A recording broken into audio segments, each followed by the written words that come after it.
Et donc nous recevons Frédéric Daigne. Alors Frédéric va nous présenter une conférence sur la première détection de l'émission gravitationnelle lumineuse due à une fusion d'étoiles à neutrons. Donc un résultat très important qui a été observé cet été. Donc des résultats très récents, peut-être même d'autres plus récents que Frédéric va nous présenter aujourd'hui. Donc Frédéric est professeur à l'université Pierre et Marie Curie, il enseigne également à Polytechnique, et puis donc il est astrophysicien à l'Institut d'astrophysique de Paris, et il mène ses travaux de recherche dans l'astrophysique des hautes énergies et en cosmologie, et donc notamment il travaille sur les sursauts gamma, leur étude, leur modélisation. Son parcours, il a soutenu sa thèse en 1999 qui était justement consacrée à l'étude des sursauts gamma. Et donc à cette époque-là, les sursauts gamma étaient bien observés, mais il ne devait pas y avoir beaucoup de contreparties observées, peut-être même aucune à cette époque-là. Si, déjà quelques-unes. Mais donc maintenant il y en a beaucoup plus. Et puis donc une partie de l'énigme des sursauts gamma a pu être dévoilée grâce à ce qu'il va nous présenter aujourd'hui.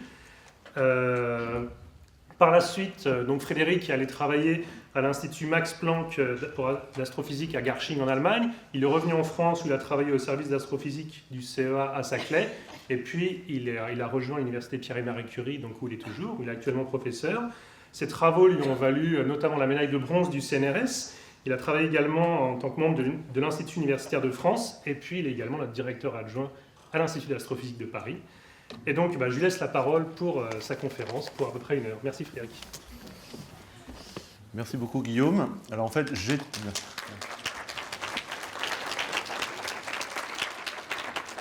Merci. Alors j'étais professeur à l'université Pierre et Marie Curie, mais depuis le 1er janvier, je suis maintenant professeur à Sorbonne Université, puisque l'université Pierre et Marie Curie a fusionné avec l'université Paris 4 et ne forme plus qu'une nouvelle université. Alors, je ne vais pas commenter tout de suite les 3 figures qui sont là, mais j'espère qu'à la fin de cette présentation, vous serez capable de les identifier et de savoir toute l'information qu'elles nous apportent. Alors, ce dont je voudrais vous parler aujourd'hui, c'est d'un événement absolument exceptionnel qui a eu lieu cet été au mois d'août. Un événement qui restera dans les livres d'histoire des sciences, au moins d'histoire de l'astronomie, je pense, pendant longtemps, qui à la fois est très beau pour plein de raisons. D'une part parce que c'est l'aboutissement d'un effort de mise en œuvre de méthodes de détection extrêmement délicates sur des décennies qui aboutit enfin, parce qu'une fois de plus, ça démontre la force de la physique et de son pouvoir prédictif, puisque les observations qui ont été effectuées confirment en grande partie des choses qui avaient été prédites des années, voire des décennies avant, et parce que ça ouvre une nouvelle façon de faire de l'astronomie qui va sans doute changer notre regard sur un certain nombre de phénomènes dans les années qui viennent. Alors, au cœur de cette nouvelle astronomie, il y a la détection des ondes gravitationnelles. Bon, jusqu'à aujourd'hui, et ça reste encore le cas, l'essentiel de l'information que l'on exploite en astronomie est transporté par la lumière. La première grande révolution, ça a été après la première construction de lunettes astronomiques, le fait d'observer pour la première fois le ciel avec un instrument astronomique, c'est Galilée. Et il y a eu des tonnes de nouvelles observations, les satellites de Jupiter, les montagnes sur la Lune, les phases de Vénus, etc. Les instruments se sont développés, on a construit des lunettes de plus en plus grandes, des télescopes ensuite avec des miroirs de plus en plus grands.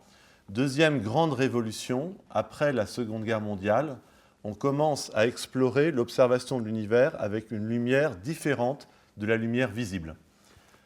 On a commencé avec les ondes radio, avec le développement de radiotélescopes, parce que c'est des instruments qu'on peut construire au sol. Ensuite, on a été capable d'envoyer des satellites dans l'espace et on a commencé à observer le ciel en infrarouge, en rayons X, en rayons gamma, etc. Autre révolution, dans les années 80, on commence à faire une nouvelle astronomie qu'on appelle à plusieurs messagers, parce qu'on arrive à détecter pour la première fois des sources, en l'occurrence une source, non seulement avec de la lumière, mais aussi avec un autre type de particules, en l'occurrence à cette époque-là, les neutrinos. On détecte les neutrinos qui viennent du Soleil. Et c'est un premier très bel exemple de l'apport de l'astronomie multimessager, parce que quand on observe le Soleil, la lumière qu'on détecte arrive directement de la surface, alors que les neutrinos, pour eux, comme les neutrinos interagissent très faiblement avec la matière, le Soleil est transparent et eux, ils viennent directement du cœur du Soleil, là où ont lieu les réactions de fusion nucléaire. Et donc les deux informations sont extrêmement complémentaires. Et puis, en 2015, nouvelle révolution, on détecte cette fois les ondes gravitationnelles et l'événement dont je vais vous parler est directement relié à cette nouveauté. Alors avant, je vais essayer de vous expliquer, malgré la difficulté, ce que sont des ondes gravitationnelles. Et pour pouvoir parler d'ondes gravitationnelles, il faut commencer par parler un peu de ce qu'est la gravité et comment, dans la physique moderne, on décrit l'interaction gravitationnelle. Alors, vous savez que, par exemple, si je saute, je retombe. C'est parce que je suis soumis à l'attraction gravitationnelle de la Terre, et c'est ce qu'à notre échelle, on appelle le poids. Je suis soumis à mon poids. Il se trouve qu'à notre échelle, la gravité est très bien décrite par une loi qui est due à Newton, qui est la loi de la gravitation universelle, et même à des échelles beaucoup plus grandes, à l'échelle du système solaire, par exemple, voire même de la galaxie. Et que par ailleurs, Newton a aussi fourni les éléments essentiels pour comprendre les lois du mouvement une fois qu'on connaît les interactions, c'est ce qu'on appelle les principes de la dynamique de Newton. Et si on met tout ça ensemble, on comprend parfaitement tout, la chute d'une pomme, le mouvement de la Lune autour de la Terre, des planètes autour du Soleil, etc. Tout ça fonctionne très bien. Cependant, à la fin du XIXe siècle, on a commencé à voir des petits écarts entre certaines observations et la théorie, en particulier le mouvement de Mercure n'était pas bien expliqué. Et donc, au XXe siècle, il a fallu repenser la gravité, et l'essentiel de ce travail est dû à Einstein, qui a formulé ce qu'on appelle la relativité générale. Alors, le changement de point de vue est tout à fait radical. Dans la physique de Newton, on parle vraiment de force, c'est-à-dire qu'on imagine que le Soleil exerce de manière instantanée, sans qu'on sache très bien comment c'est possible, une force sur la Terre. À chaque instant, la Terre sait où est le Soleil et quelle force le Soleil exerce sur elle, ce qui est loin d'être évident. Et donc, l'explication du mouvement de la Terre est le suivant. S'il n'y avait pas le Soleil, la Terre, du fait de sa vitesse initiale, continuerait indéfiniment en ligne droite à vitesse constante. C'est ce qu'on appelle le principe d'inertie dû à Galilée. Mais à cause de la présence du Soleil, la Terre subit en plus la force de gravité exercée par le Soleil, et c'est ça qui fait tourner la Terre autour du Soleil. Alors, dans la relativité générale d'Einstein, le point de vue est complètement différent. La gravité n'est plus une force, c'est une propriété de l'espace-temps qui est due à la présence des masses et de l'énergie dans l'espace-temps et qui est présente indépendamment ou non de la présence de, par exemple, la Terre pour voir sa manifestation. Alors, je peux essayer de vous donner une image pour visualiser ça, qui n'est pas due à moi, qui est très souvent utilisée. Pour matérialiser dans sa tête l'espace-temps, on va imaginer qu'un groupe de physiciens et physiciennes a décidé de faire une expérience et aller acheter une nappe quadrillée. Et ils ont trouvé un magasin très exceptionnel où ils ont réussi à trouver une nappe sans frottement. Alors ils ont acheté cette nappe et ils se mettent à 4, un à chaque coin, et ils tendent la nappe. Ça matérialise un espace-temps dans lequel il n'y a aucune masse, aucune énergie. Donc l'espace-temps est parfaitement plat. Et si je pose une particule test, par exemple une petite bille, en astronomie ça serait par exemple la Terre, et que je lui donne une petite impulsion initiale, une petite pichenette, eh bien, principe d'inertie, elle va continuer en ligne droite parce que la nappe est parfaitement plate et indéfiniment parce que j'ai acheté une nappe sans frottement. Voilà. Alors maintenant, je veux matérialiser ce qu'est la gravité et donc je vais mettre une masse dans mon espace-temps. Donc j'achète une boule de pétanque, je suis le 5e physicien, et je pose la boule de pétanque au milieu de la nappe. Et donc elle va courber localement le tissu. Et si je refais l'expérience de la petite bille que je lance, la particule test, eh bien, quand elle va se rapprocher de la boule de pétanque, elle va tourner, non pas parce que la boule de pétanque exerce de manière mystérieuse et instantanée une force sur la bille, mais parce que, indépendamment de la présence de la bille, l'espace-temps, ici la nappe, a été courbé par la présence de la boule de pétanque. Alors ça, c'est la gravité en relativité générale. Alors si vous me suivez toujours, imaginez maintenant qu'un 6e physicien ou une 6e physicienne arrive et dépose pendant cette expérience très délicatement la pulpe de son index juste à effleurer la nappe.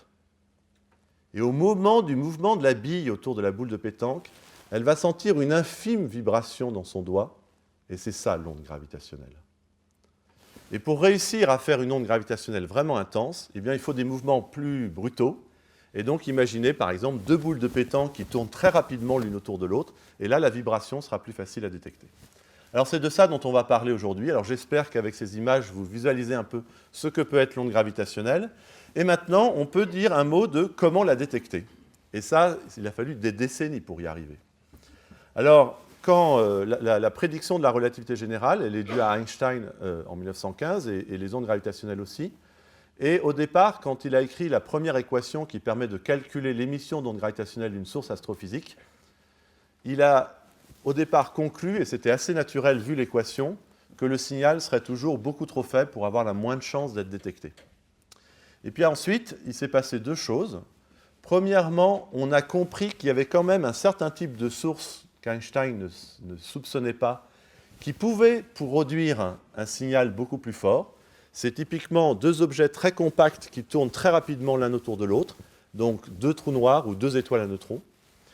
Et puis ensuite, on a en plus imaginé des moyens de détecter l'onde gravitationnelle. Et alors pour ça, on utilise une propriété très particulière de cette onde, c'est qu'au passage de l'onde dans un endroit donné, eh bien, les distances sont déformées légèrement, mais elles ne le sont pas dans toutes les directions de la même façon. Certaines directions, les distances vont se contracter, certaines directions, les distances vont s'allonger. Donc les gens ont imaginé un principe qui est celui d'un interféromètre. Donc un interféromètre, le principe est le suivant. Vous avez un laser qui envoie un faisceau lumineux. Vous avez une lame séparatrice qui laisse passer 50% du faisceau et qui envoie 50% du faisceau dans une direction perpendiculaire. Vous mettez un miroir au bout de chaque distance, ici. Si la distance est strictement identique sur les deux bras, quand la lumière revient ici, bien qu'elle soit passée par deux chemins différents, elle est encore parfaitement en phase parce qu'elle a parcouru la même distance. Et ensuite, elle vient se recombiner sur un détecteur ici.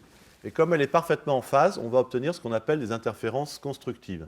Typiquement, vous imaginez, la lumière se comporte comme une onde. Alors, ce n'est pas facile de visualiser l'onde lumineuse, mais il y a d'autres ondes qu'on peut visualiser facilement. C'est par exemple, si on jette un caillou à la surface de l'eau, on voit une onde se propager. S'il y a un seul caillou, il y a une seule onde. Si on jette deux cailloux, il y a deux ondes. Et à l'endroit où les deux ondes se rencontrent, là où on aurait dû avoir deux vagues supérieures, ben on a une vague encore plus intense. Et là où on aurait dû avoir une vague et un creux, ben en fait, les choses s'annulent. Voilà. Et donc, on va avoir une interférence constructive. Maintenant, si l'onde gravitationnelle passe dans cet instrument, elle va déformer de manière différente les deux bras et la figure d'interférence va se brouiller. Et c'est ça le principe de la détection. Alors, dit comme ça paraît facile, mais le problème, c'est que la variation de distance qu'on veut mesurer est inférieure à la taille d'un noyau d'atomes, bien que l'instrument fasse plusieurs kilomètres de long. Typiquement, les bras font 3 km de long pour l'instrument européen qui s'appelle Virgo et 4 km de long pour les deux instruments américains qui s'appellent LIGO. L'ensemble formant maintenant une collaboration unique qu'on appelle LIGO-Virgo. Alors vous avez ici deux de ces interféromètres, l'interféromètre européen et l'un des deux interféromètres américains. Donc vous voyez, c'est des interféromètres qu'on peut mettre sur une carte Michelin. Ça fait 3 km de long dans chaque direction. Voilà. Alors, je ne vais pas rentrer dans les détails de ce qui permet la détection à la fin, parce qu'une fois qu'on a dit que la distance est aussi petite, c'est à mesurer. Mais si vous avez des questions, je saurais donner quelques éléments, mais ce n'est quand même pas mon sujet de spécialité. Ce que je peux juste commenter, c'est dans quelle fréquence d'onde on est sensible. Alors, il y a plein de choses qui empêchent de détecter le signal, parce qu'il y a plein de choses qui peuvent faire vibrer l'instrument plus que l'onde gravitationnelle, vu le tout petit effet. Alors à basse fréquence, ce qui limite la détection, c'est tout simplement que le sol vibre. On a mis les meilleurs amortisseurs du monde sur les miroirs, mais malgré ça, il y a quand même une limitation. Donc on ne peut pas aller à très basse fréquence.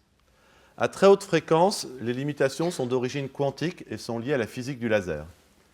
Et dans les fréquences intermédiaires, c'est lié au fait que les miroirs ne sont pas à température nulle et donc qu'ils vibrent à cause de l'agitation thermique des atomes dont ils sont faits. Et cet effet très faible doit être pris en compte. Donc ça limite la sensibilité à haute et à basse fréquence et moyenne. Et à la fin, de manière amusante, la gamme de fréquences qui reste correspond assez bien à la fréquence des ondes sonores audibles. Donc très souvent, dans les conférences, et j'essaierai de le faire aussi, on développe une analogie entre les ondes gravitationnelles et les ondes sonores. Et c'est bien sûr une simple analogie qui est liée au fait que la gamme de fréquences est la même. Voilà. Alors, maintenant, je vous ai dit, on a identifié un type de source particulier qui doit a priori donner le signal le plus fort et qu'on peut détecter. C'est un système de 2 étoiles à neutrons ou de 2 trous noirs. Quand vous avez un système avec 2 corps qui orbitent l'un autour de l'autre, en physique classique, la physique de Newton, l'orbite existe éternellement. La distance ne varie pas entre les 2 objets. Mais en relativité générale, eh bien, Einstein prédit que le système émet des ondes gravitationnelles et qu'en contrepartie, les 2 objets se rapprochent progressivement l'un de l'autre et finissent par fusionner. Et c'est en particulier dans cette dernière phase qu'on attend un signal très intense.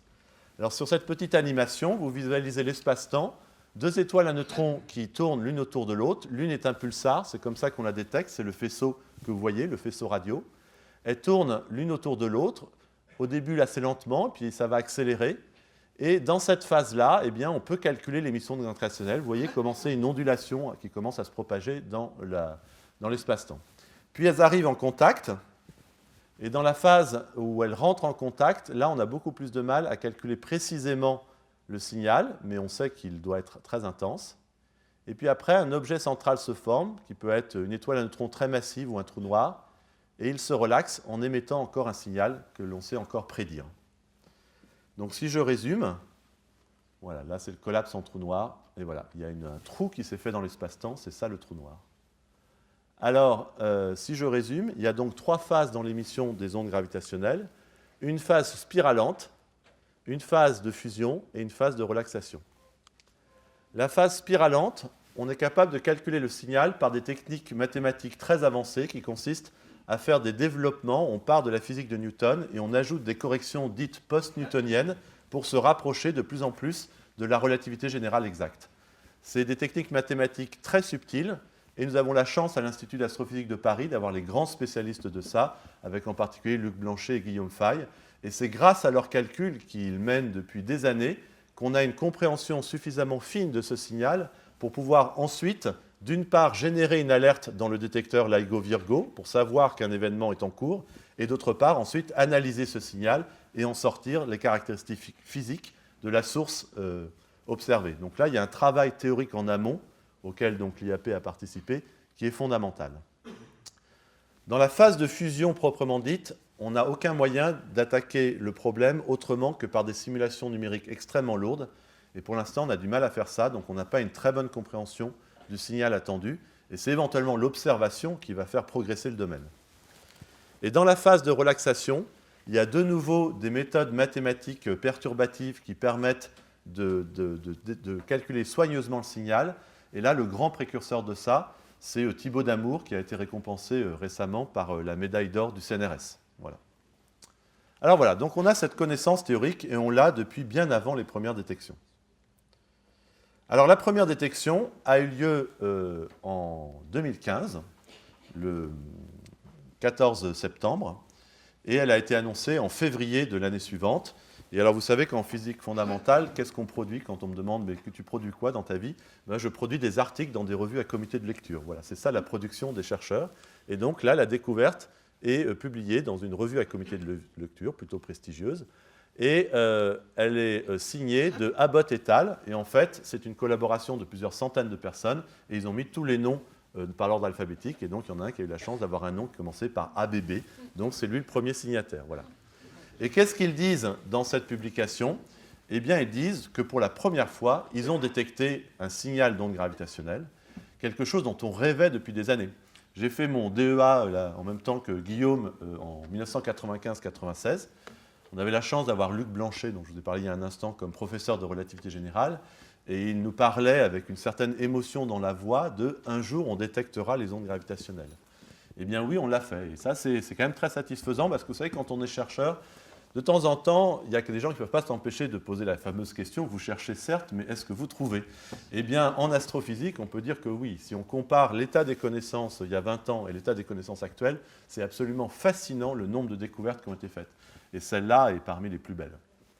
Alors ensuite, ils disent qu'ils ont détecté quoi? Eh bien, ils ont détecté un système de 2 trous noirs qui coalescent, c'est-à-dire exactement les sources qu'on attendait en premier, à une petite nuance près, qui est qu'on n'attendait pas la détection aussi vite. Et pourquoi? Parce que ici, les 2 trous noirs sont très massifs, 30 fois la masse du Soleil chacun, et on ne s'attendait pas à ce qu'il y ait des systèmes binaires de deux trous noirs aussi massifs en grand nombre. Donc là, il y a une petite surprise astrophysique, et inutile de vous dire que beaucoup de gens, y compris à l'IAP, travaillent maintenant sur un scénario de formation de ces systèmes. Alors je vais vous montrer à quoi ressemble le signal gravitationnel. Donc on va commencer par comment. Alors chaque colonne correspond à un des deux détecteurs de LIGO. Alors le premier graphe tout en bas, c'est la fréquence caractéristique du signal au cours du temps, et l'intensité de la lumière code l'intensité du signal. Donc vous voyez que si on développe l'analogie sonore, on peut dire que typiquement une détection de fusion de trous noirs ou une fusion d'étoiles à neutrons, du point de vue onde gravitationnelle, ça commence par un pianissimo dans les graves, et puis ça augmente, ça augmente, ça augmente, et ça finit par un fortissimo dans les aigus. Ici, vous voyez, typiquement, pas très loin du lac 440. Voilà. Alors ça, c'est ce qu'on détecte. Là, vous voyez l'onde correspondante avec donc une fréquence qui augmente et une intensité qui augmente.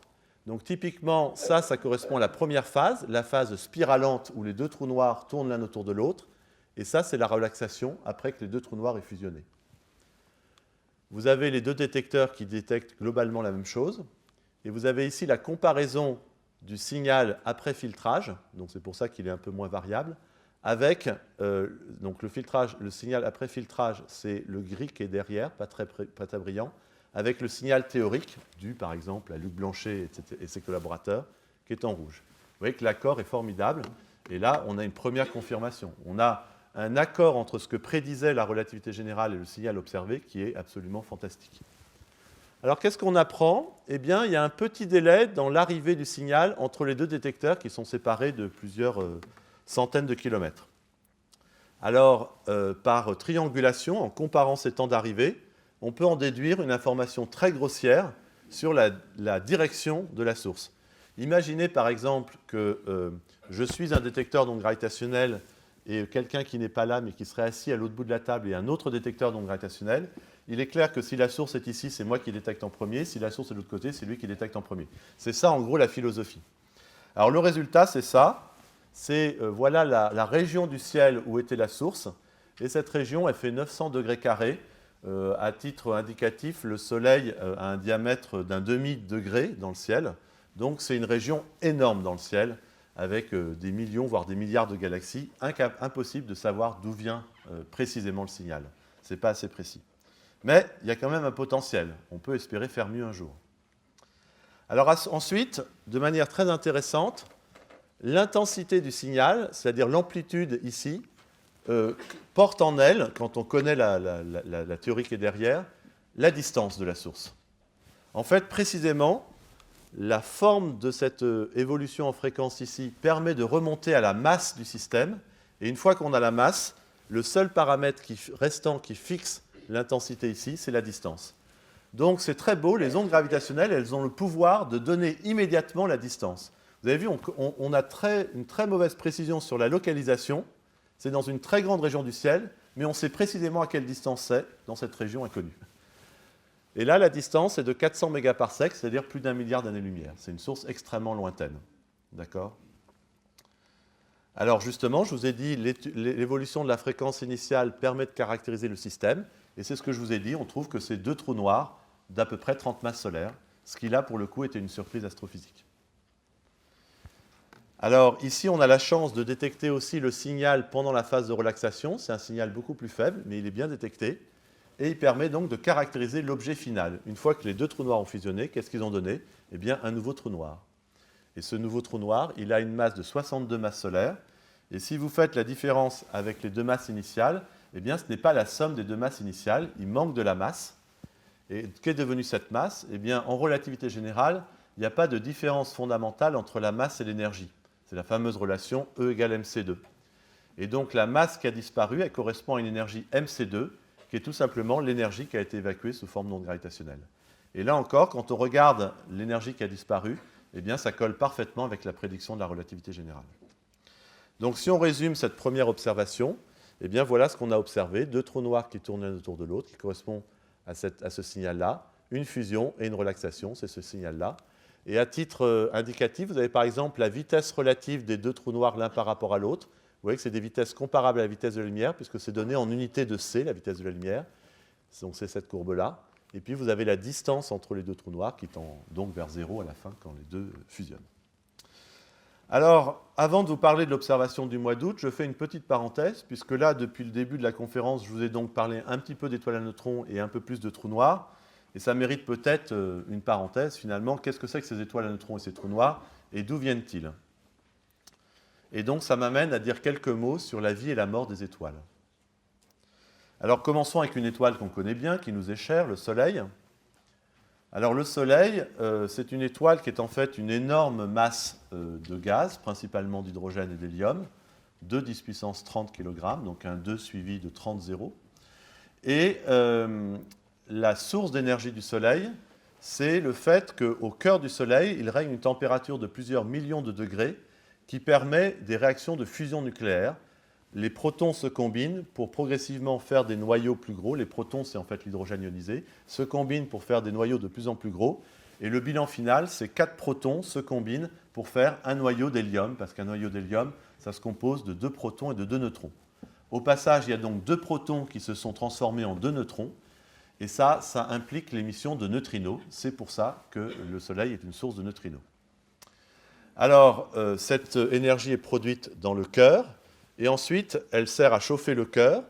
Il y a donc des photons très énergétiques dans ce cœur. Et ensuite, ces photons voyagent dans l'étoile et finissent par atteindre la surface. Là, ils sont moins énergétiques parce qu'à chaque fois, ils se mettent à l'équilibre thermique avec la matière. Et quand ils arrivent à la surface, ils s'échappent. Alors, de manière amusante, le Soleil fait 700 000 km. La distance Terre-Soleil, c'est 150 millions de kilomètres. Il faut plusieurs milliers d'années pour que le photon aille du cœur de l'étoile à la surface, parce qu'il se cogne en permanence sur la matière. Mais une fois qu'il est sorti de l'étoile, il met 8 minutes pour franchir les 150 millions de kilomètres et arriver sur Terre. En revanche, les neutrinos, eux, ils interagissent très peu avec la matière, et donc eux, ils mettent 2 secondes pour sortir de l'étoile et 8 minutes pour arriver sur Terre. Il y a donc un décalage de plusieurs milliers d'années entre les neutrinos et la lumière. Mais comme l'âge du Soleil est de 4,5 milliards d'années, on peut quand même détecter les deux. Et de manière très intéressante, la comparaison entre les deux nous permet de dire que, par exemple, le Soleil a très peu varié sur une échelle de temps d'environ 10 000 ans. Voilà. Alors, de manière également très intéressante, je vous ai dit qu'on détectait les neutrinos solaires, et donc ça confirme cette compréhension des étoiles. Les neutrinos donc, se détectaient dans des grands détecteurs que je ne vais pas commenter, comme ici. Et vous avez ici une image qui est le Soleil en neutrinos. Donc c'est bien sûr des fausses couleurs, et l'intensité de la couleur code l'intensité du signal. Alors c'est très beau parce que l'image est centrée sur le Soleil, donc ça prouve indubitablement l'origine solaire de ces neutrinos. En revanche, la taille de la tache ici est de à peu près 40 degrés, donc on est très loin de résoudre le Soleil. Il y a encore une marge de progression énorme sur l'astronomie neutrino pour un jour vraiment résoudre le cœur nucléaire qui est beaucoup plus petit que le Soleil lui-même. On en est très très loin. Alors le Soleil va continuer à être globalement le même pendant 4,5 milliards d'années encore, et puis il va finir par épuiser son hydrogène. Et donc la fusion nucléaire va s'arrêter. À cause de ça, le cœur va s'effondrer sur lui-même, mais en s'effondrant, il va chauffer et il va atteindre une nouvelle température qui sera plutôt cette fois de l'ordre de plusieurs dizaines, voire la centaine de millions de degrés, et ça va permettre la fusion cette fois de l'hélium. Dans cette nouvelle phase, pour des raisons que je ne vais pas expliquer parce que c'est un peu plus compliqué, l'enveloppe de l'étoile va grossir et va se refroidir, et donc le Soleil va devenir une géante rouge. Et c'est à partir de là que ça se gâte sérieusement pour la Terre. Les modèles ne sont pas suffisamment précis pour savoir si la Terre est à l'intérieur de l'étoile ou juste à l'extérieur, à ce stade-là, mais dans les deux cas, en tout cas, du point de vue de la vie sur Terre, c'est sans doute très compromis. Alors cela dit, on considère généralement qu'on a d'autres problèmes plus urgents à régler, puisque celui-là n'arrivera que dans à peu près 5 milliards d'années. Voilà. Alors, pareil, au bout d'un certain temps, il n'y a plus d'hélium dans le cœur. Il va falloir moins de temps pour épuiser l'hélium, typiquement un peu moins de 2 milliards d'années. Et donc le cœur, de nouveau, va se contracter, mais cette fois, il ne va jamais atteindre une température suffisante pour amorcer un nouveau cycle de fusion. Et donc, il va devenir un petit objet très particulier, un type d'étoile très exotique qu'on appelle une naine blanche, qui a la propriété d'avoir la masse d'une étoile dans la taille d'une planète. Typiquement, ça va faire une masse solaire, un peu moins pour le Soleil, 70% de la masse du Soleil, dans la taille de la Terre. C'est donc un état de la matière extrêmement dense, avec plusieurs tonnes ou dizaines de tonnes ou centaines de tonnes au centimètre cube, donc dans une cuillère à café. D'accord. Alors ça, c'est le cœur. Le reste de l'étoile, lui, va être expulsé et va former un objet que les astronomes amateurs aiment bien observer, une nébuleuse planétaire. Donc vous avez ici un très bel exemple de nébuleuse planétaire. C'est beaucoup plus grand que le système solaire actuel. Et donc s'il y a des astronomes autour de Proxima du Centaure, et s'il y en a toujours dans 5 milliards d'années, et s'ils observent dans la direction du Soleil, eh bien, ils verront sans doute quelque chose qui ressemble à ça. Voilà.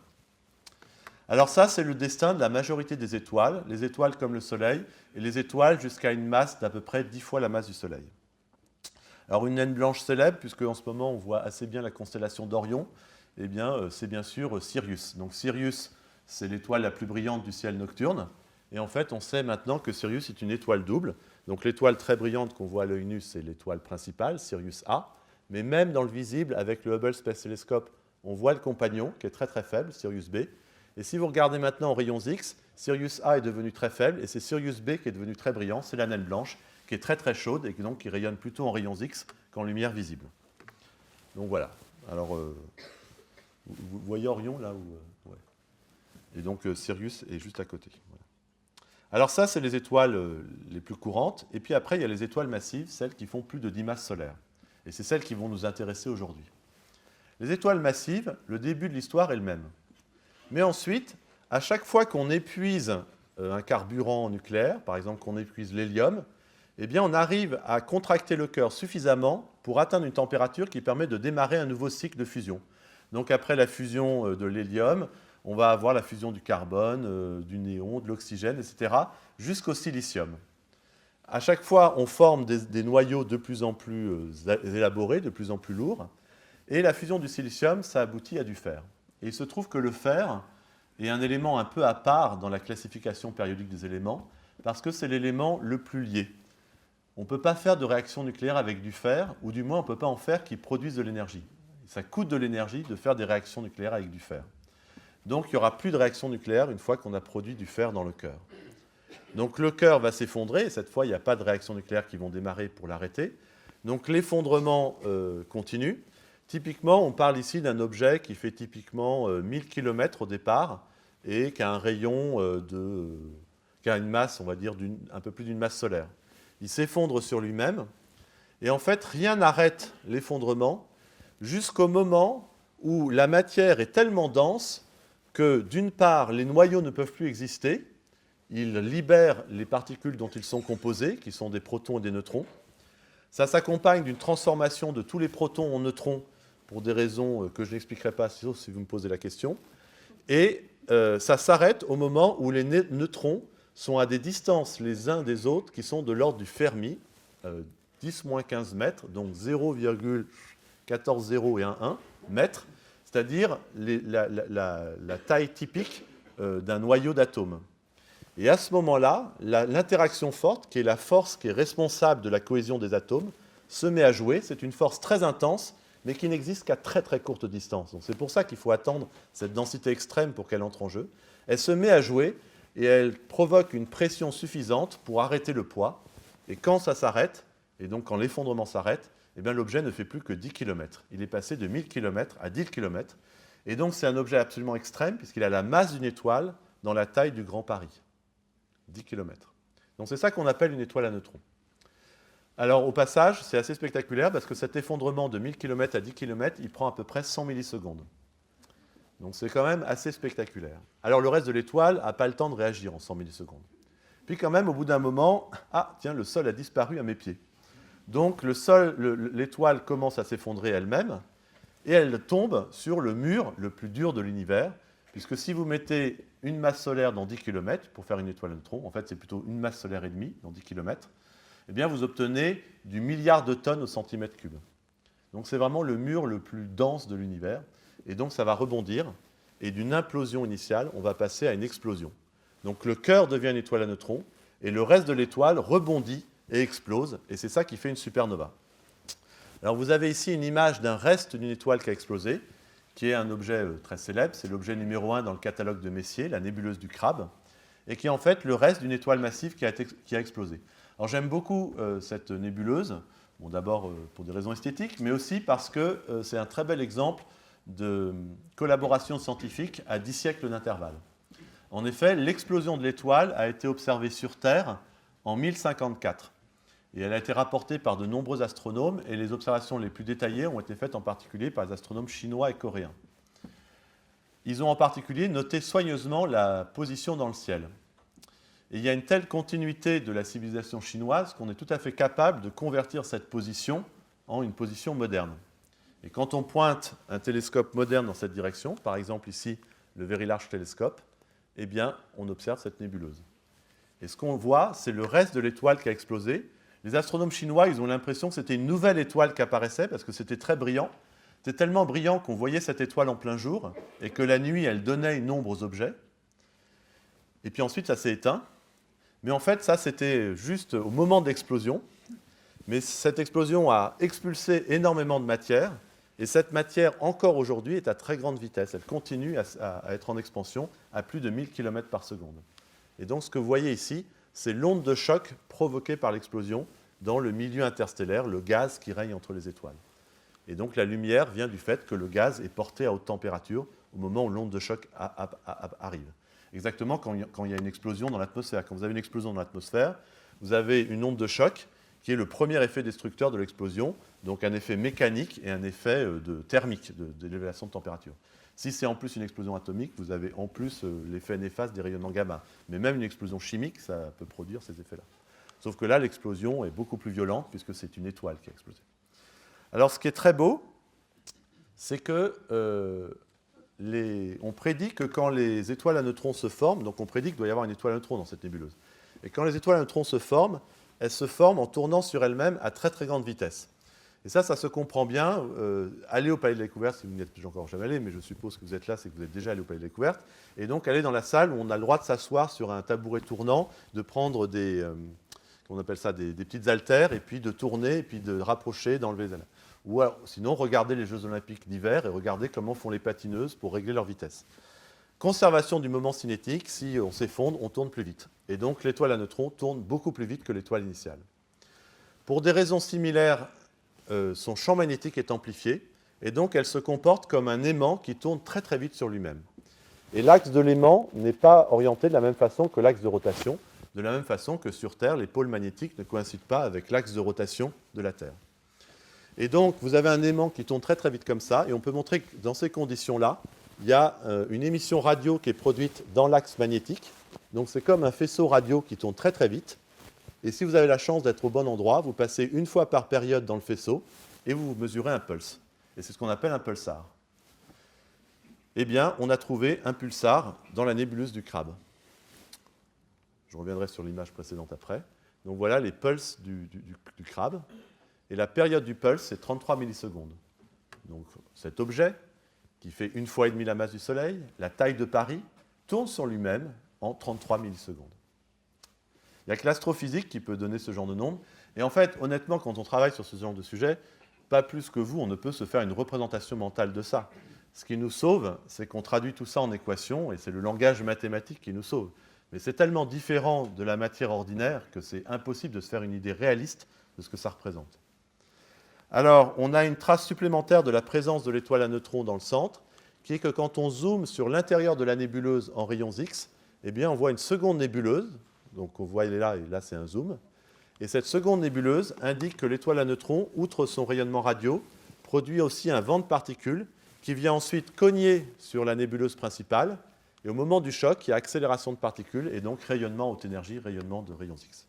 Donc, il y a une très belle cohérence, et la nébuleuse du crabe, quelque part, elle valide parfaitement toute la compréhension du destin des étoiles massives qui a été élaborée à la fin du XXe siècle.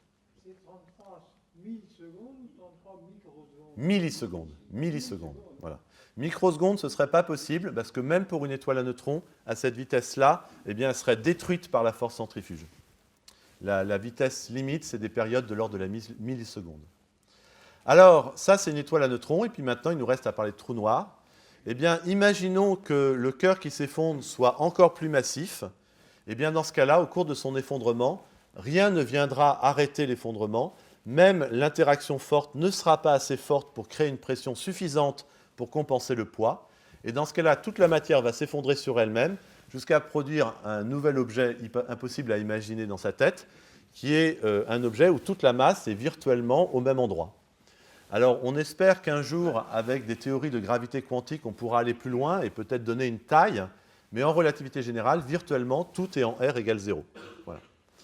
Alors, ces objets ont la propriété d'avoir autour d'eux une région de l'espace qu'on appelle l'horizon, dont la lumière ne peut pas s'échapper. Donc, vous avez ici un schéma qui vous montre, donc cet axe-là, c'est le temps, ces deux axes-là, c'est l'espace, qui vous montre l'évolution de l'étoile du cœur de l'étoile au cours de son effondrement. Donc au départ, c'est un objet normal. Vous avez des chemins possibles de la lumière qui partent de la surface et qui vont à l'infini. Et puis, il y a un moment critique où se forme l'horizon. Et après, vous voyez, les rayons lumineux sont tellement courbés qu'ils ne peuvent pas s'échapper et qu'ils restent dans la région centrale. Donc la région centrale s'est déconnectée de nous. Elle ne peut plus nous envoyer d'informations. Et c'est ça le trou noir. Alors au voisinage d'un trou noir, il y a des effets très très forts de déformation des trajectoires lumineuses avec des effets de mirage gravitationnel. On a un grand spécialiste à l'IAP du calcul de ça, qui est Alain Riazuelo, donc qui produit ce genre d'image synthétique. Il imagine qu'il met un trou noir devant la Voie lactée, et donc vous voyez la Voie lactée s'enrouler, on la voit plusieurs fois, chaque étoile a des images multiples, etc. Il y a des effets extrêmement forts, dits de mirage gravitationnel au voisinage d'un trou noir. Voilà.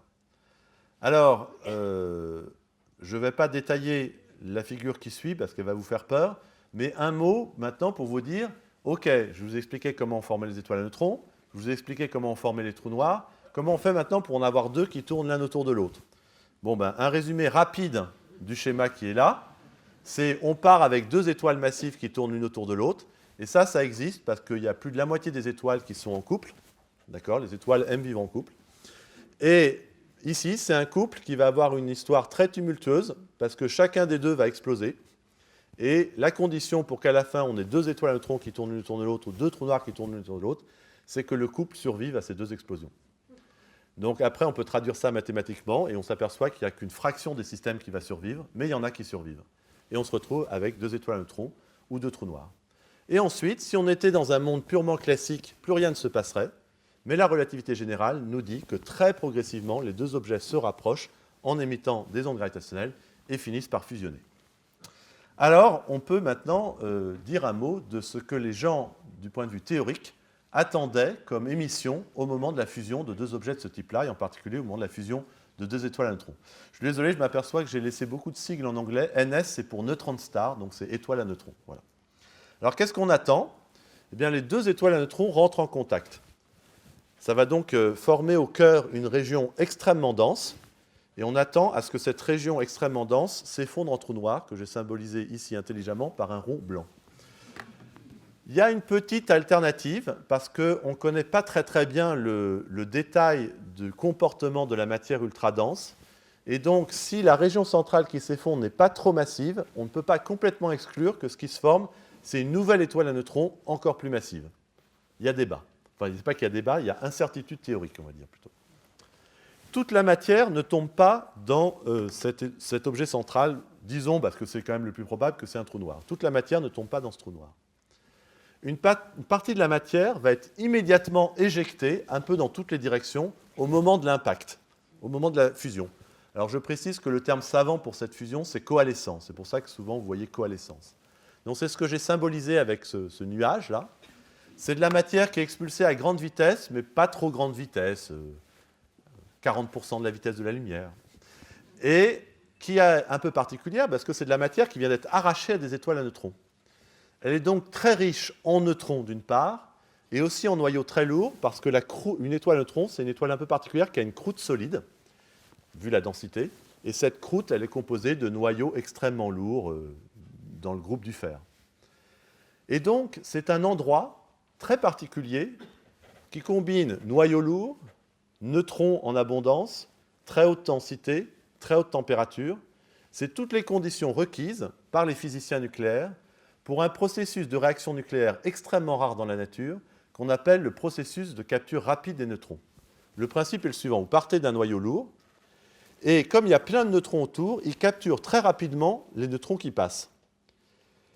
Il grossit donc pour devenir un noyau de plus en plus gros. Dans la matière ordinaire, il y a à peu près le même nombre de protons et de neutrons dans chaque noyau. Ici, il se retrouve donc très déséquilibré avec un nombre anormal de neutrons par rapport aux protons. Mais si ça va suffisamment vite, il arrive quand même à grossir. Et puis quand même, au bout d'un moment, on s'aperçoit que les neutrons sont en excédent. Et donc les neutrons vont se désintégrer en protons pour revenir vers un rapport normal proton-neutron, vers ce que les physiciens nucléaires appellent la vallée de la stabilité, qui est l'endroit où sont tous les noyaux stables. Donc il y a une radioactivité qui ramène vers la vallée de la stabilité. Et ce qui est intéressant, c'est que comme c'est très rapide, on a eu le temps avant de capturer énormément de neutrons et donc de former des noyaux très lourds. Et c'est le seul processus connu pour former les noyaux chimiques les plus lourds. Donc ceux qu'on cite habituellement, c'est par exemple l'uranium, le platine ou l'or. Et alors je suis très content parce que ça faisait des années que quand je faisais ce genre de conférence, je montrais mon alliance en disant que je pensais que l'or de cette alliance avait été forgé dans une coalescence de 2 étoiles à neutrons il y a quelques milliards d'années avant la formation du système solaire. Alors ma femme me disait à ce moment-là, mais j'espère que tu ne penses pas qu'à ça quand tu regardes ton alliance. Et en fait, eh bien, vous allez voir qu'avec l'événement de cet été, on a maintenant de bonnes raisons de penser que ce n'était pas idiot de dire ça. Voilà. Alors, l'idée, c'est que cet éjecta est donc riche en noyaux lourds radioactifs. Il va donc chauffer, et comme tout corps dans la nature qui chauffe, il va rayonner pour se refroidir.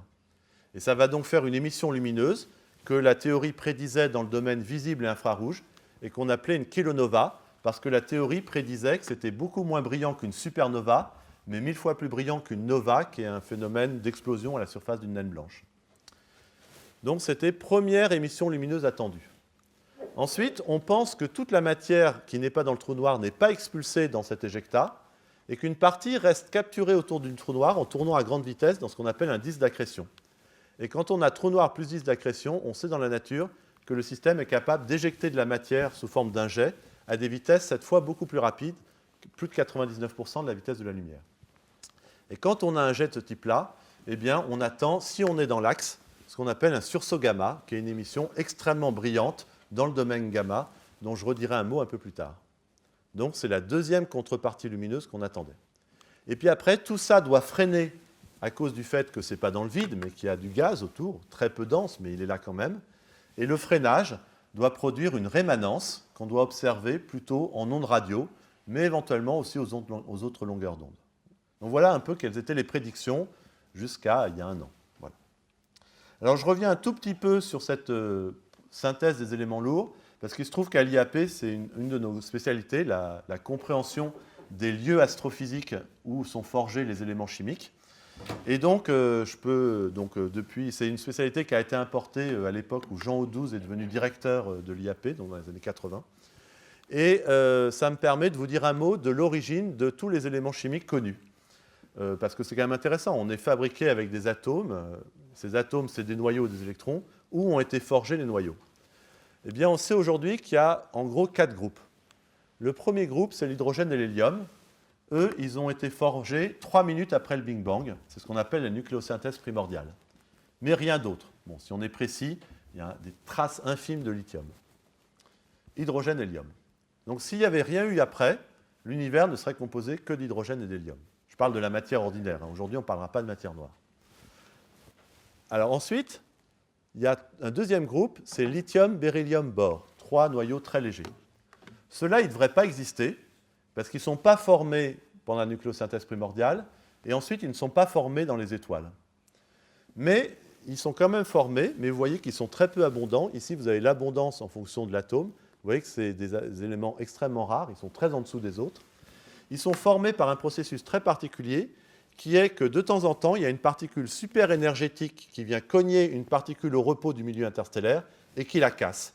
Et donc, par exemple, vous cassez un noyau de carbone et vous fabriquez du beryllium ou du lithium ou du bore. Voilà. Comme c'est très rare, il y en a très peu.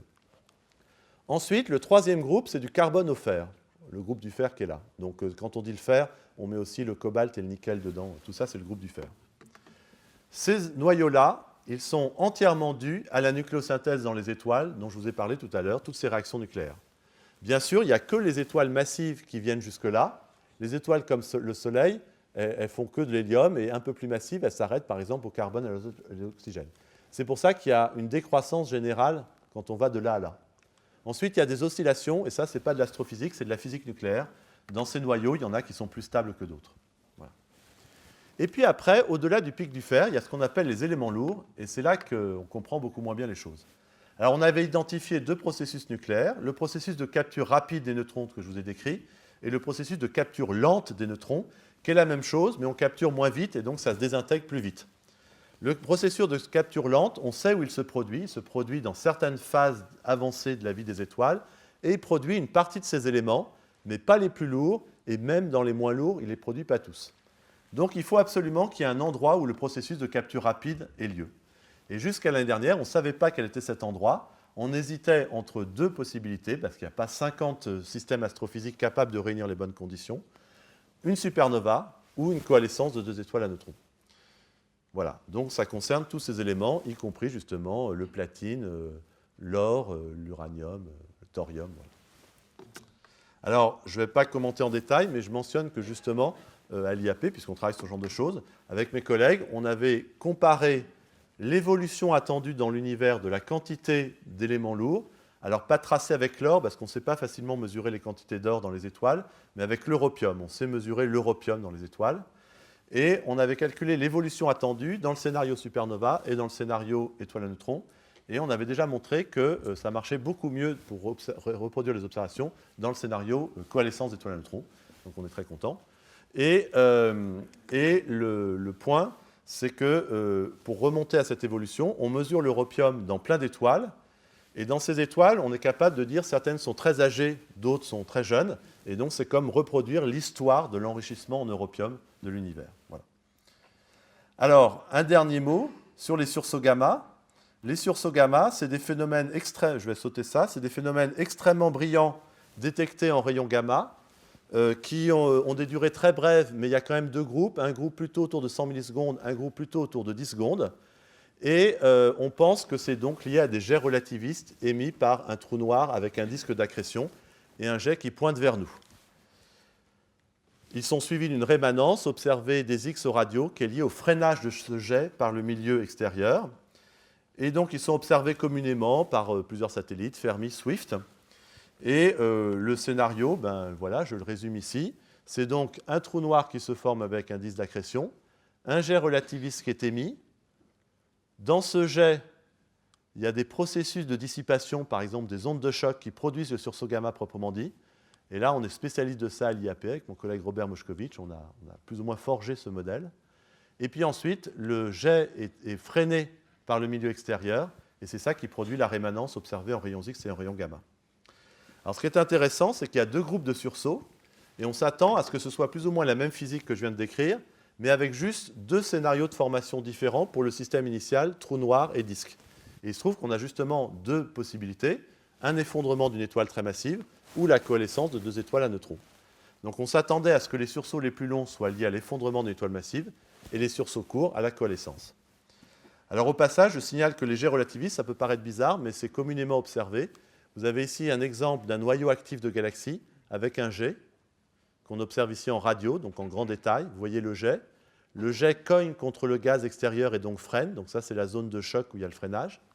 Et on sait que ce jet est relativiste, qui va à une vitesse proche de la vitesse de la lumière, parce qu'on voit qu'un jet alors qu'on voit 2 zones de freinage. Donc en fait, il y a aussi un jet là, mais on ne le voit pas. Et l'idée, c'est que quand vous êtes à vitesse faible, si vous rayonnez dans toutes les directions. Mais quand vous êtes à une vitesse proche de la vitesse de la lumière, si vous rayonnez, votre rayonnement part uniquement vers l'avant. Et donc, il y a 2 jets. Il y en a un qui vient vers nous, et donc on voit ses photons, et un qui s'éloigne de nous, et donc on ne voit pas ses photons. Puis une fois que ça cogne, ça freine, ça redevient à des vitesses très faibles, et donc on voit la zone de freinage des 2 côtés.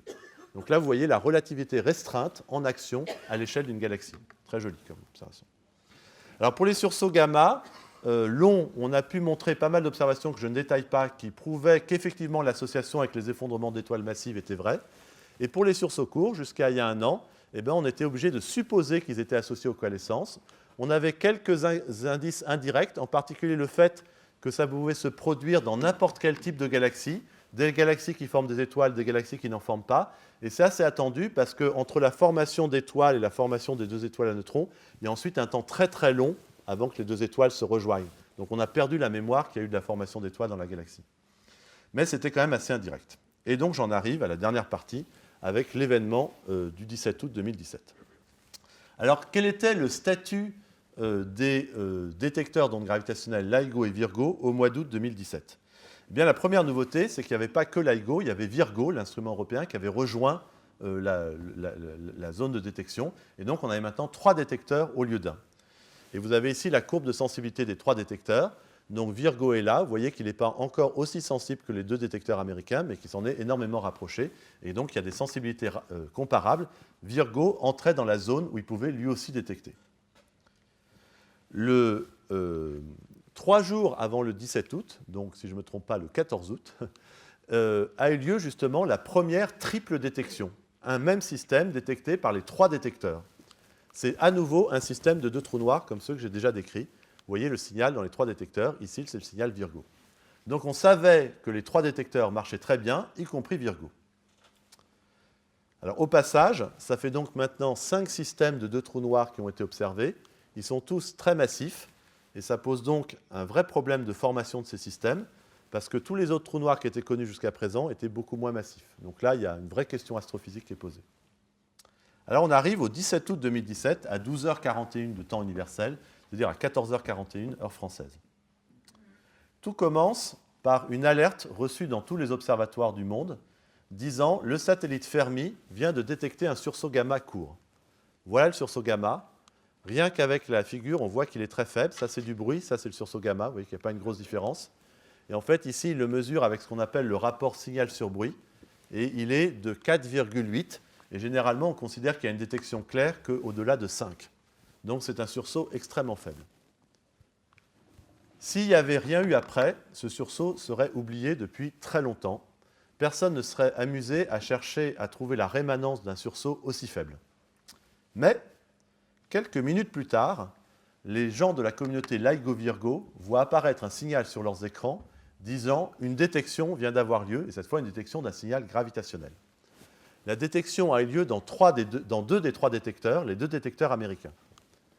Et elle est détectée de manière automatique dans le premier détecteur, et dans le deuxième, elle n'est pas détectée de manière automatique, mais quand on regarde à l'œil, on s'aperçoit que c'est parce qu'il y a eu un petit tremblement de terre au mauvais moment, mais le signal est très clairement présent derrière. Et donc, on sait corriger ça. Donc, en fait, la détection a bien eu lieu dans les 2 détecteurs. Et on voit tout de suite que le signal dure très longtemps. Dans le cas des coalescences de 2 trous noirs, typiquement, ça dure moins d'1 seconde. Ici, ça dure 100 secondes. Et avec la théorie des ondes gravitationnelles, on déduit immédiatement que les 2 objets qui coalescent sont beaucoup moins massifs. Donc, deuxième alerte, c'est sans doute 2 étoiles à neutrons. Alors là, l'excitation monte parmi ses nombreux collègues. Et en plus, très rapidement, ils s'aperçoivent qu'il y a eu cette alerte d'un sursaut gamma court. Et on attendait une association onde gravitationnelle liée à la fusion de 2 étoiles à neutrons et sursaut gamma court. Et quand ils regardent précisément la chronologie des événements, ils s'aperçoivent que le sursaut gamma a eu lieu exactement 2 secondes après le signal gravitationnel, donc après la fusion des 2 étoiles à neutrons. Alors à ce stade-là, ils sont tous d'accord pour considérer que c'est suffisamment important pour alerter toute la communauté scientifique, et ils génèrent eux aussi une alerte. Elle est générée 40 minutes après la coalescence.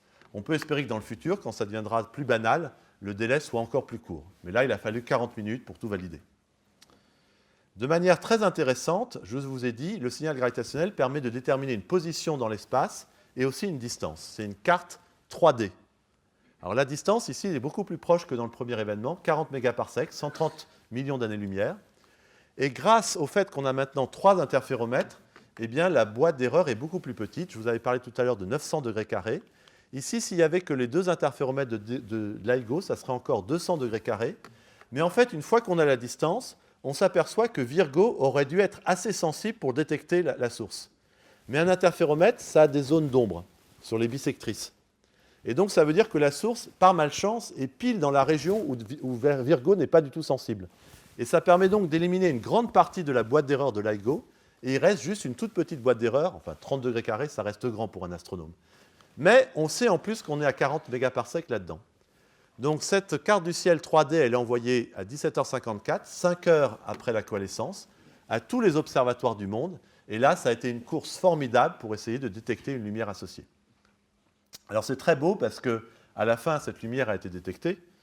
Et au total, l'article qui rapporte cette campagne d'observation, c'est plus de 2000 chercheurs dans je ne sais pas combien de pays, plus d'une vingtaine de pays, je pense, qui appartiennent à 70 collaborations différentes, certaines énormes, comme LIGO Virgo, qui est plusieurs centaines de personnes, certaines, c'est des groupes de 2 ou 3 personnes. Par exemple, notre collègue de l'IAP Florence Duré, il se trouvait qu'elle était au Chili en train d'observer, et elle a reçu un coup de téléphone du directeur de l'observatoire en disant « Il y a un phénomène extrêmement important en cours, est-ce que tu peux nous donner une demi-heure de ton temps pour observer cette source ?» Ce qu'elle a bien sûr fait. Et des gens comme Florence, il y en a eu plein dans le monde, qui ont interrompu les observations en cours pour observer ce phénomène. Alors ce qui est très intéressant, c'est qu'une fois qu'on sait que la boîte d'erreur fait 30 degrés carrés et qu'on est à 40 mégaparsecs, eh bien on s'aperçoit qu'il y a 50 galaxies uniquement dans l'univers, dans cette région. Donc on peut regarder successivement ces 50 galaxies, et on s'aperçoit que dans l'une d'entre elles, il y a une petite source qui est apparue, qui n'était pas dans les images d'archives. Alors je ne sais pas si vous la voyez, elle est là. C'est très faible, mais c'est présent. Alors voilà une image qui le montre mieux. Donc vous avez la galaxie, qui au passage est une galaxie elliptique, enfin plutôt lenticulaire précisément. Donc une galaxie qui ne forme pas d'étoiles, mais ça, ce n'est pas gênant pour les coalescences, c'est plutôt attendu. Et la nouvelle source est là. Cette source-là, ce point, n'est pas dans les images d'archives. Les autres points brillants, c'est des étoiles d'avant-plan. D'accord ? Alors, ça a été détecté 11 heures après la coalescence, alors que l'alerte a été générée 5 heures après. Ce n'est pas parce que les gens ont mis du temps à réagir, c'est parce qu'en fait, il a fallu attendre qu'il fasse nuit au Chili pour pouvoir observer, parce que voilà, c'était déjà trop tard pour les autres observatoires et c'était encore trop tôt pour le Chili. Voilà. Donc, de temps en temps, l'astronomie, c'est aussi ce genre de contraintes. Voilà. Et ça a été détecté en premier par la collaboration SWAP, mais en fait, il y a 5 autres groupes qui, indépendamment, ont fait la détection quasiment au même moment, dans un intervalle d'1 heure. Alors, cette source a été ensuite suivie, comme jamais aucune source transitoire n'a été suivie dans l'histoire de l'astronomie. Il y a des centaines de points de photométrie, il y a une dizaine de spectres, et ça colle parfaitement avec la prédiction théorique de la kilonova.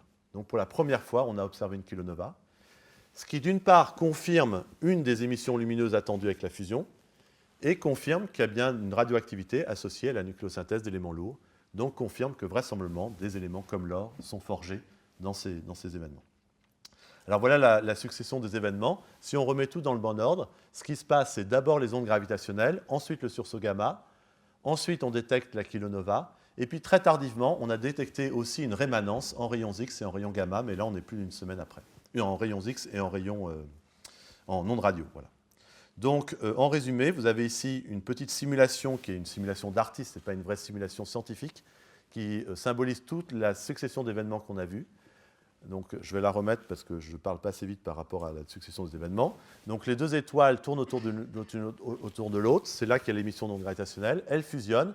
Après la fusion, il y a un premier éjecta qui est responsable de la lumière visible et infrarouge de la kilonova et un jet qui est responsable du sursaut gamma. Alors, comme le temps passe, je vais sauter ce transparent-là et je vais montrer celui-là. Ça, c'est le signal gravitationnel. Il permet, comme pour les trous noirs, de caractériser finement le système initial. C'est en ça que c'est très complémentaire de la lumière qui ne renseigne que sur ce qui s'est passé après la fusion. Là, on a une information sur avant. C'est très rare en astronomie d'avoir une information à la fois sur le progéniteur de l'explosion et sur le résultat de l'explosion. C'est très, très rare. Et donc, en particulier, on a les mesures des masses, donc c'est tout à fait compatible avec des étoiles neutrons. Il y a une toute petite probabilité qu'un des deux objets soit un trou noir, mais c'est très peu probable. En fait, c'est presque trop beau parce que les masses moyennes des deux étoiles neutrons, c'est 1,4 masse solaire. D'ailleurs, ce qu'il y a dans tous les livres d'astrophysique qui parlent d'étoiles neutrons, la masse typique qu'on prend pour une étoile neutron, c'est toujours 1,4 masse solaire, et c'est ça qu'on mesure ici. De manière intéressante, on a aussi une contrainte sur l'angle de vue. On sait sous quelle orientation on regarde le système. Et puis, dans la phase finale de la spirale des deux étoiles à neutrons, elle commence à se déformer légèrement à cause de l'effet gravitationnel de l'autre. Et donc, ça donne une contrainte très intéressante sur le comportement de la matière ultra-dense, dont je vous disais qu'il n'était pas très, très bien compris. Alors ça, c'est le signal gravitationnel. Donc l'apport du signal gravitationnel, ce qu'il faut retenir, c'est qu'il caractérise le système binaire initial. En revanche, malheureusement, on n'a pas détecté le signal de relaxation après la fusion. Donc on n'est pas capable de dire si c'est un trou noir ou une étoile à neutrons qui s'est formée après la fusion. On le saura peut-être plus tard dans d'autres événements.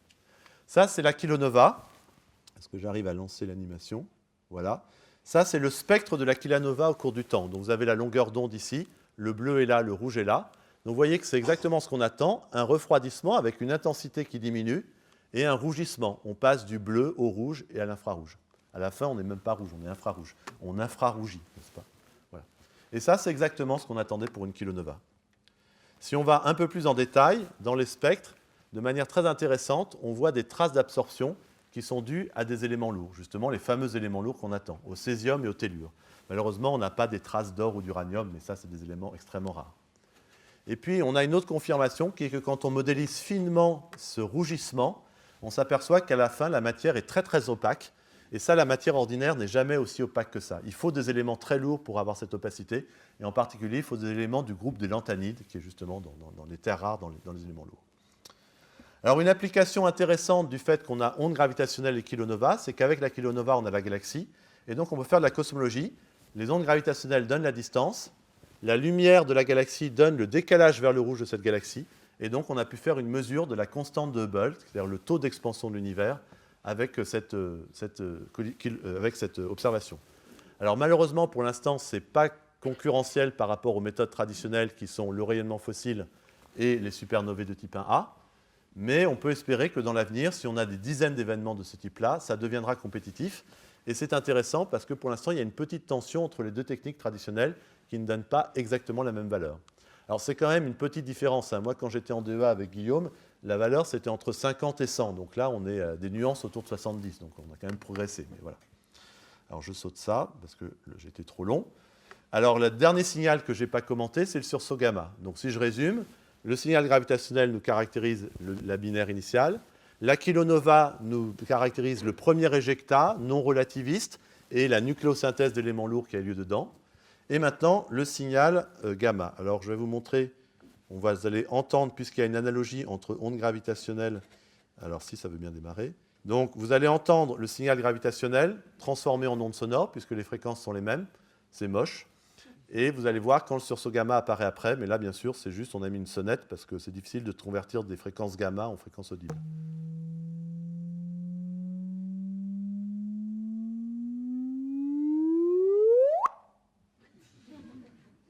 Et voilà, le sursaut gamma est arrivé.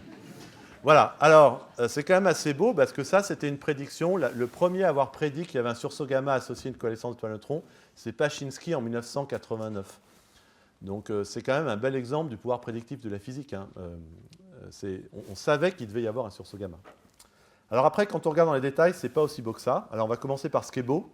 Ce qui est beau, c'est qu'il y a un délai de moins de 2 secondes. En fait, c'est 1,7 secondes entre l'onde gravitationnelle et le sursaut gamma. Et la source, elle est à 130 millions d'années-lumière. Donc, le signal a mis 130 millions d'années pour nous parvenir, et à la fin, le décalage est de moins de 2 secondes entre le signal gravitationnel et l'onde lumineuse. Ça met donc une contrainte très très forte sur la vitesse de propagation des ondes gravitationnelles, qui doit donc être extrêmement proche de la vitesse de la lumière et qui est compatible avec la vitesse de la lumière. Et ça, c'est parfaitement ce qu'a attendu par la relativité générale, et ça met un test très très fort sur des théories alternatives. Alors après, ce qui est moins beau, c'est que le sursaut gamma est atypique. Vu sa distance, beaucoup plus proche que les sursauts gamma habituels, il devrait être beaucoup plus brillant.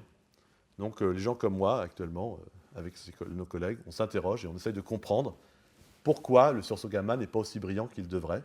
Et c'est peut-être parce qu'on ne le voit pas de face, mais sous une orientation un peu différente. Voilà, alors je vais sauter ça parce que j'ai été trop long, et je vais juste dire un mot des étapes suivantes. Pour un peu mieux comprendre la géométrie de ce qu'on voit, eh bien, on peut utiliser le dernier signal que je n'ai pas commenté, qui est ce signal radio et X très tardif. Et ça, l'information à retenir, c'est que pour l'instant, on ne le comprend pas bien, mais ce qui est intéressant, c'est qu'on continue à le détecter des mois après. La source est toujours là. Donc, on va avoir un signal très très long à analyser, qui est sans doute lié au freinage, mais au freinage de quoi? Est-ce que c'est le freinage de l'éjecta de la kilonova? Est-ce que c'est le freinage de l'éjecta responsable du jet et du sursaut gamma? Ce n'est pas clair, mais ça sera de plus en plus clair au fur et à mesure que les données vont s'accumuler, et ça permettra de mieux comprendre la source. Ensuite, quel est l'avenir? Actuellement, les interféromètres gravitationnels ne détectent plus parce que les gens sont en train de travailler pour encore améliorer leur sensibilité. Et la prochaine prise de données est prévue fin 2018. Alors c'est très intéressant parce qu'en 2 ans, on a déjà 6 sources et on n'a pas encore atteint la sensibilité ultime. Donc il est probable que dès la prochaine prise de données, il y aura de nouvelles sources. Et donc c'est super intéressant parce que quand l'astronomie multimessager avec les neutrinos est apparue, C'est très excitant, mais encore aujourd'hui, plus de 30 ans plus tard, on n'a encore que 2 sources, le Soleil et une supernova. Là, en 2 ans, on a déjà 6 sources et on en attend beaucoup d'autres dans les années à venir. Donc c'est un nouveau type d'astronomie multimessager. Cette fois, ce n'est pas neutrinos et lumière, c'est ondes gravitationnelles et lumière, mais qui est sans doute beaucoup plus prometteur sur le court terme, parce qu'on va très rapidement avoir beaucoup plus de sources. Donc qu'est-ce qu'on attend par exemple? On a déjà détecté 2 trous noirs, on a déjà détecté 2 étoiles à neutrons. Est-ce qu'il y a des couples mixtes, étoiles à neutrons, trous noirs? Et est-ce qu'on peut les détecter? Première question. On n'a pas pu détecter le signal après la fusion de 2 étoiles à neutrons. Est-ce qu'avec une meilleure sensibilité, un jour, on pourra le détecter? Si oui, ce serait très intéressant, parce que cette fois, on pourrait vraiment dire si ce qui se forme après la fusion, c'est un trou noir ou une étoile à neutrons très massive. Si on voit d'autres coalescences d'étoiles à neutrons, on ne sera jamais sous les mêmes angles. Et ça va être très intéressant parce que c'est un système qui n'a pas du tout la symétrie sphérique. Il y a le plan orbital, il y a l'axe d'émission du jet. Donc voir plusieurs systèmes sous plein d'angles différents, c'est une façon de reconstruire la géométrie globale très efficace. Et puis après, bien sûr, va se poser la question du taux de ces événements, du domaine de masse exploré, pour comprendre ensuite les scénarios de formation de ces systèmes. Je peux déjà dire que, autant pour les trous noirs, les masses observées ne sont pas normales par rapport aux trous noirs qui étaient déjà connus, autant ici, les 2 étoiles à neutrons qui ont fusionné, elles sont tout à fait dans le domaine de masse habituel des étoiles à neutrons. Ensuite, qu'est-ce qui va se passer? Eh bien, il va y avoir d'autres instruments qui vont rejoindre Virgo-LIGO. Il y a un projet en construction au Japon, il y a un projet dont la construction est décidée mais n'a pas commencé en Inde. Et donc, d'ici quelques années, on aura peut-être 4 interféromètres, voire 5 interféromètres. À chaque fois qu'on a un interféromètre de plus, on réduit la taille des boîtes d'erreur et donc on augmente la probabilité de pouvoir détecter la lumière associée. On va aussi se donner les moyens d'avoir des moyens de rechercher encore plus efficacement cette lumière associée. Et l'un des projets est porté entre autres par une équipe de l'IAP, c'est le projet SVOM, c'est un gros projet spatial entre la France et la Chine, avec plein de laboratoires impliqués, dont l'IAP. Et c'est un satellite qui a la propriété de pouvoir pointer très rapidement des télescopes dans une certaine direction en réaction à une alerte, par exemple à une alerte gravitationnelle. Donc c'est un très bon moyen de rechercher la contrepartie lumineuse de manière rapide. Et donc pour terminer, eh bien, j'ai listé ici toutes les premières associées à cet événement du mois d'août. C'est donc la première détection d'une fusion de 2 étoiles à neutrons en ondes gravitationnelles. C'est la première fois qu'on a une association ondes gravitationnelles et lumière pour la même source. C'est la confirmation qu'il y a une association sursaut-gamma, fusion d'étoiles à neutrons et ondes gravitationnelles. C'est la confirmation qu'il y a bien une kilonova associée aux fusions d'étoiles à neutrons et que c'est la signature de la synthèse d'éléments lourds. Ça a permis de faire des tests de relativité générale avec le délai entre les ondes gravitationnelles et la lumière. Ça a permis de faire de la cosmologie avec la mesure de la constante de Hubble. Et puis, on pourrait dire, etc. Il y a plus d'une centaine d'articles qui sont parus depuis l'événement du mois d'août et ce n'est pas fini. Donc, ce qui est vraiment beau, c'est toutes ces premières, toutes ces confirmations de prédictions théoriques, toutes ces nouveautés en termes de détection, et le fait qu'on attend beaucoup d'autres événements dans les années à venir. Donc, c'est un nouveau domaine de l'astronomie qui va émerger, et c'est sur cette perspective très prometteuse que je vais m'arrêter et vous remercier pour votre patience et votre attention.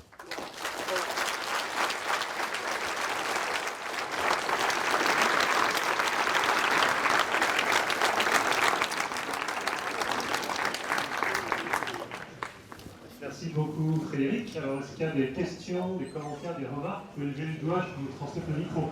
Le premier ici. Bonjour. J'aurais 2 questions, mais très rapides. D'abord, est-ce qu'il y a une limite à la détection de phénomènes qui peuvent engendrer des ondes gravitationnelles? Oui. Et puis une autre question, je voulais juste savoir ce qui se passerait si apparaissait devant nous une cuillère à café d'étoiles à neutrons. Ah oui. Alors, si vous avez...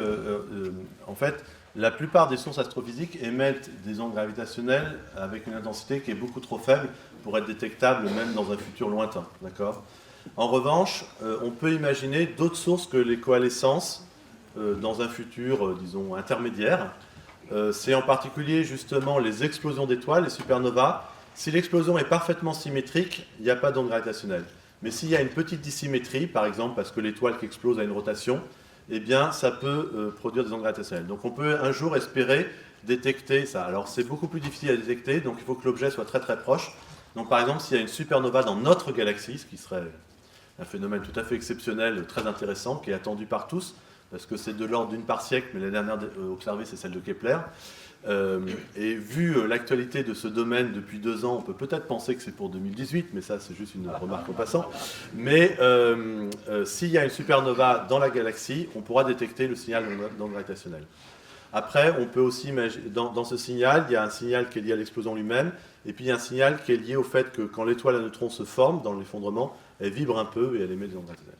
Enfin, voilà, il n'y a pas 50 000 sources. Après, plus tard, dans les années 2034, si ma mémoire est bonne, on va lancer un interféromètre de l'espace. C'est LISA. Donc l'idée, c'est de s'affranchir du bruit sismique pour pouvoir aller à basse fréquence. Qu'est-ce que j'ai fait? Pour pouvoir aller à basse fréquence. Et donc, il faut un interféromètre dans l'espace, et dans ce cas-là, on peut faire des bras très très longs, donc de millions de kilomètres.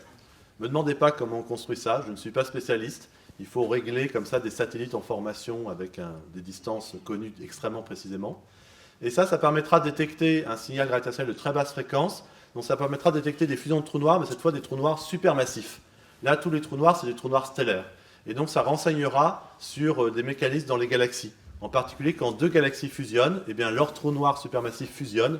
Et donc, c'est ça qu'on peut observer. Et ça permettra de mieux comprendre comment ces trous noirs supermassifs sont formés. Et la distance dans l'univers. Ça sera, disons, à des distances nettement extragalactiques, mais ce n'est pas dans tout l'univers observable. Et puis, si ça continue à progresser, quelle est la limite ultime? Si un jour on est sensible à tout l'univers, ce qui est très loin d'être le cas, eh bien, on peut un jour espérer, mais c'est vraiment un futur qu'on est incapable de dater, parce que c'est complètement inenvisageable avec les techniques actuelles, détecter un jour le signal gravitationnel ultime, c'est le rayonnement fossile non gravitationnel. Vous savez qu'il y a un rayonnement fossile lumineux, il y a aussi un rayonnement fossile gravitationnel qui est émis avant le rayonnement lumineux dans la période d'inflation, donc c'est assez intéressant de ce point de vue-là, mais c'est pour l'instant complètement illusoire d'espérer le détecter. En fait, on le détecte, on en cherche des traces indirectes dans le rayonnement fossile lumineux lui-même, avec la recherche de la polarisation du rayonnement fossile. Mais le rayonnement fossile gravitationnel, c'est la limite ultime. Voilà. C'est le plus loin qu'on peut voir. Voilà. Mais on est très très loin d'atteindre cette limite pour l'instant. Et votre autre question, c'était qu'est-ce qui se passe si on met une cuillère à café? Faudrait que je réfléchisse. J'ai jamais réfléchi à cette question-là. À mon avis, pas grand-chose, mais il faudrait que je réfléchisse. Parce qu'une seule cuillère à café, elle ne va pas rester à cette densité longtemps. Il faut une grande quantité de neutrons pour pouvoir confiner la matière pour qu'en son centre, elle reste à une densité aussi extrême. Hein, c'est ça qui fait... On ne peut atteindre cette densité que parce qu'on a 10 puissance 30 kg. Voilà.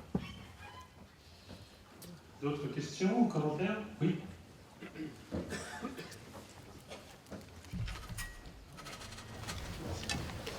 Est-ce que les ondes gravitationnelles subissent un décalage de la même manière que les ondes lumineuses subissent un décalage en fréquence? Donc effectivement, oui, il y a des corrections à apporter dû à l'expansion de l'univers dans le signal. Et c'est pris en compte, en l'occurrence, pour l'événement du mois d'août, à 40 mégaparsec, le décalage vers le rouge est extrêmement faible. D'accord? Mais c'est quelque chose qui est pris en compte dans la détermination, en particulier de la distance du signal. Ouais. C'est affecté Voilà, c'est en fait un signal, si vous voulez, du point de vue du signal, ce qui se propage, c'est une perturbation de la métrique de l'espace-temps, et ça se propage dans un espace-temps qui est lui-même en expansion. Donc cette expansion a forcément un impact. Voilà. Oui. Thibaut d'Armour, il a fait les calculs pour ce qui se passe après la coalescence. Oui. Mais or, on n'a pas réussi à voir quoi que ce soit. Alors, on a réussi pour 2 trous noirs. C'est ce que je vous avais montré, si je remonte il y a 1 heure. Je vous ai montré... Ah la vache, il y avait quand même un peu trop de transparent. Hein. Voilà, je vous ai montré ça. Ça, c'est la toute première détection, 2 trous noirs. Et donc, cette partie-là du signal, c'est le signal de relaxation, dont la prédiction est en particulier due à Thibaut d'Armour. Et c'est ça qui permet de mesurer les caractéristiques de ce nouveau trou noir, qui est de 62 masses solaires et qui tourne à 67% de la vitesse de rotation maximale qu'il pourrait avoir. Au passage, puisque vous en parlez, je peux faire un commentaire que j'espère intéressant, qui est que ça fait longtemps qu'on parle de trou noir en astrophysique, mais quand on était précis, depuis toujours, on ne parlait pas de trou noir, mais de candidat trou noir. Parce qu'en fait, toutes les sources qu'on appelait trous noirs dans l'univers, c'était en fait juste, on a tout essayé, et il n'y a qu'une seule alternative qui reste, c'est le trou noir, mais on n'est pas capable de prouver que c'est un trou noir au sens de la relativité générale. Et celui-là, c'est le tout premier vrai trou noir de l'astrophysique, c'est plus un candidat trou noir, parce que le signal colle tellement bien avec la prédiction du signal de relaxation attendu en relativité générale vers un trou noir, qu'on est obligé de conclure que ce qui s'est formé ici, c'est un trou noir au sens de la relativité générale. Les deux trous noirs initiaux qui ont coalescé, c'est encore des candidats trous noirs si on est strict. Mais le trou noir final, c'est le premier vrai trou noir de l'histoire de la physique.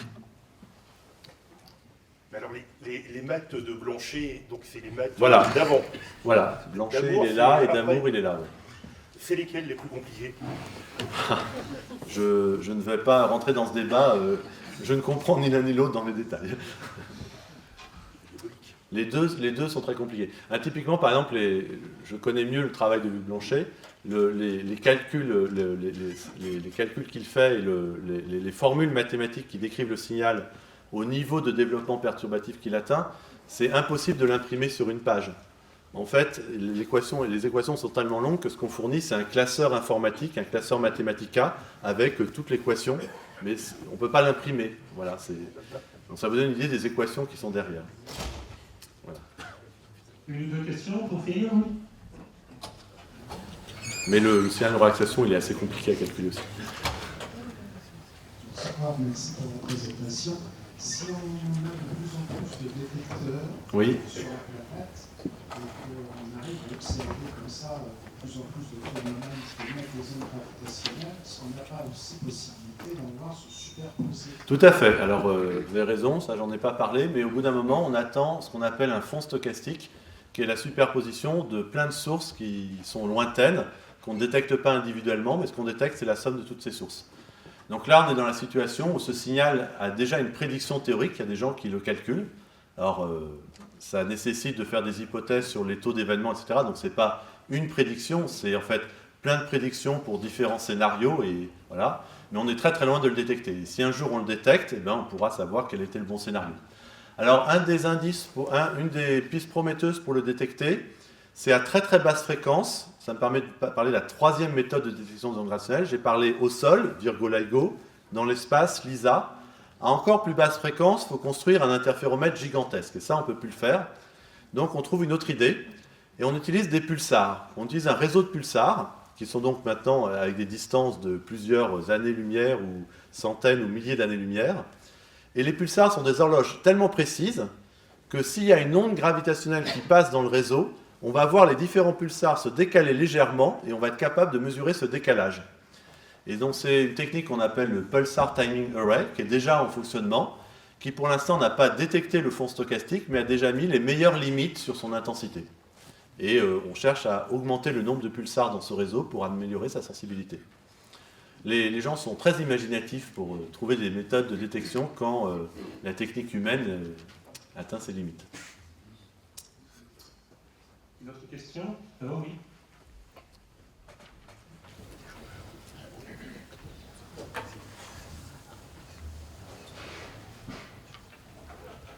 Merci pour la présentation.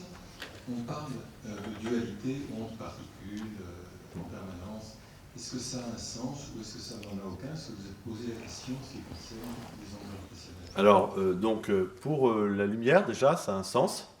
La lumière, d'un point de vue physique, est décrite de manière équivalente comme une onde ou comme des particules. J'ai parlé plusieurs fois de photons. Et certaines expériences mettent en évidence plutôt les aspects ondulatoires, par exemple les expériences d'interférence, et d'autres plutôt des aspects corpusculaires, par exemple l'effet photoélectrique, la façon dont on peut, avec certains photons, arracher des électrons à la matière. Alors, pour les ondes gravitationnelles, c'est... oui, attendez, je vais jusqu'au bout du raisonnement. Et la bonne théorie physique qui réconcilie vraiment l'approche ondulatoire et corpusculaire et qui décrit correctement le phénomène lumière, c'est la mécanique quantique.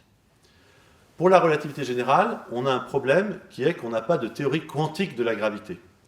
Donc, en relativité générale stricte, l'onde gravitationnelle, c'est une pure onde et il n'y a pas de particules associées.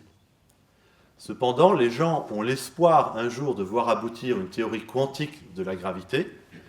Et si c'est le cas, il y aura peut-être une manifestation corpusculaire avec une particule qui a déjà un nom, qui est le graviton. Mais il n'y a pas encore de théorie aboutie pour le graviton. c'est quelque chose, c'est un effort théorique énorme de développer cette théorie quantique de la gravité.